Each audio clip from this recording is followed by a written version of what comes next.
Hey guys, Ashley here. Today we're going to be covering a much requested topic in its Town Hall 9 exclusively Queen Walk guide. So I brought you a few Queen Walk guides, mostly dealing with Town Hall 10. I think I've only had one or two replays at Town Hall 9, so I wanted to bring you three different replays, all encompassing a different aspect of the strategy today. That way you could get a glimpse at different ways to use the Queen, also covering, or in healers, and also covering how to adjust your attack if things go wrong.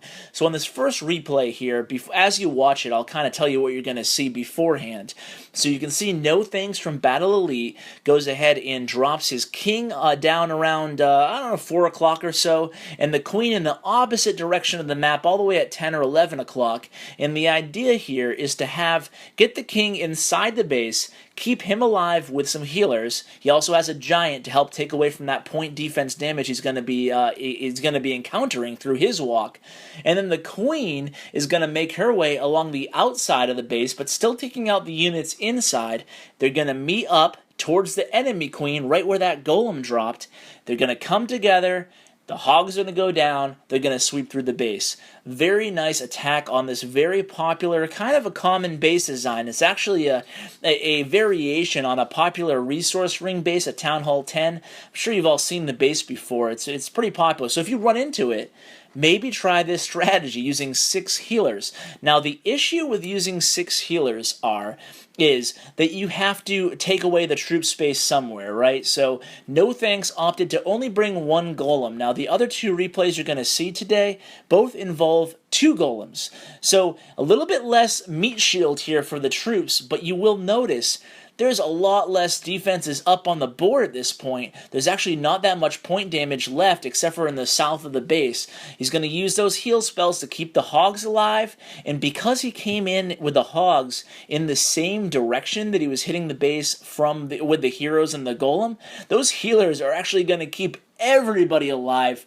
through the most defensive, heavy portion of the base right in the center there. So he uses that last heal spell, keeping the Hogs alive while they deal with a wizard tower and a giant bomb. They take out the last cannon, and boom, 3-star victory. And look at this, guys. He has a lot of troops left on the map, and he just used the Queen's Royal Cloak at the very end of the raid. So very nice attack there.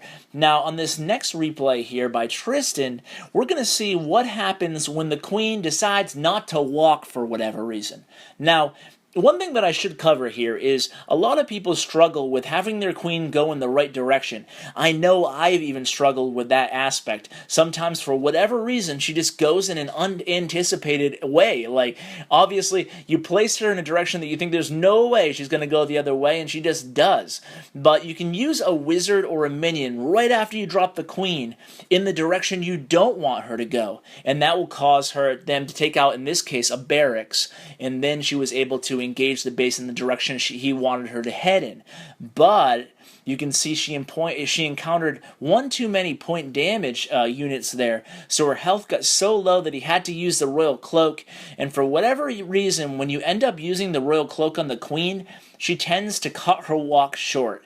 So in this example, he had to use the Royal Cloak really early, and I think he wanted to engage the enemy Queen up more towards 9 o'clock, 10 o'clock on the base, so he had to adjust here. And what he did was, really savvy attacker, if you're really, you're really confident in this strategy, you can do things like this. You can adjust on the fly. That's why I want to bring this replay to you guys.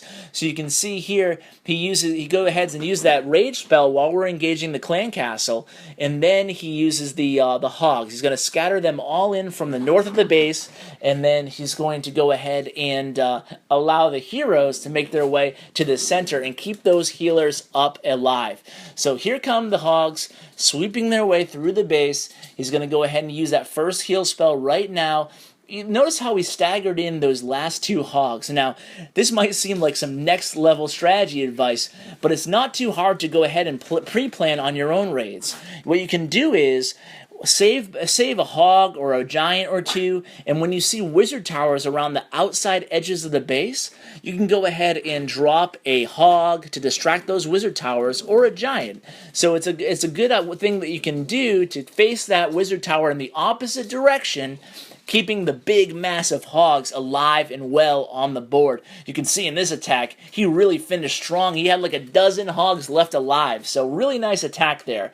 Now, in this last replay I'm going to bring you guys today, this is going to be an absolute textbook attack using a queen walk. So you might ask yourself, where do I start from? How do I know where to start my queen walk? And what you want to do is, the start point can vary. That's kind of the user's choice. But what you want to do is kind of move 90 degrees around the base with your queen, ending up in an area where you can access the enemy queen. So in this example, he's going to move counterclockwise starting at around noon, around 12 o'clock, and that queen's going to come in and move all the way down towards where the lab is. So you can watch as she moves through the base. Now you will note that it is a max level queen, so I have escalated the queen levels throughout all three of these replays, and there's no doubt about it, guys. There's no point lying to you guys that you need a mid to high level queen to pull off this strategy, at least in my opinion. So you can see here he drops that first golem. That's exactly what you want to do. You want to drop the golem, and preferably the max golem first, and you want to kind of lead the queen into it. So in other words, drop the golem before the queen's going to encounter, a little bit ahead of the queen is the easiest way to say it, I guess. And what you want to do is then you stagger in that the second golem, and that's going to be your entry point on the base. So you can see that Pekos decides to use some wizards to help control the funneling of this base, because when you get the king in, you guys can also, by the way, go ahead and watch my Town Hall 10 queen walk strategy. Even if you're Town Hall 9, there's actually a lot of important advice regarding the funneling portion of the raids, and you can see my failed attack and all kinds of good stuff. I'll go ahead and link that on a card right now.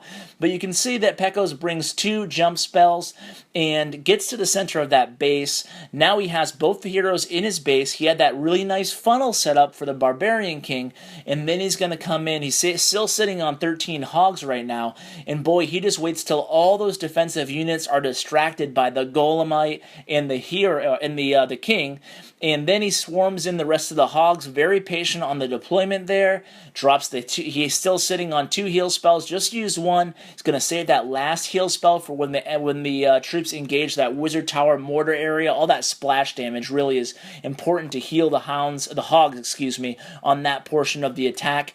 And wow, he's going to have way more than enough troops on the board. You can see he would have pulled this off for sure, even if his queen was a lower level, king was lower level. It was just a really nice attack from start to finish. So guys, I hope you enjoyed these 3 variations of queen walk at Town Hall 9. I know that a lot of you have been asking for them, and I hope this delivered in a way.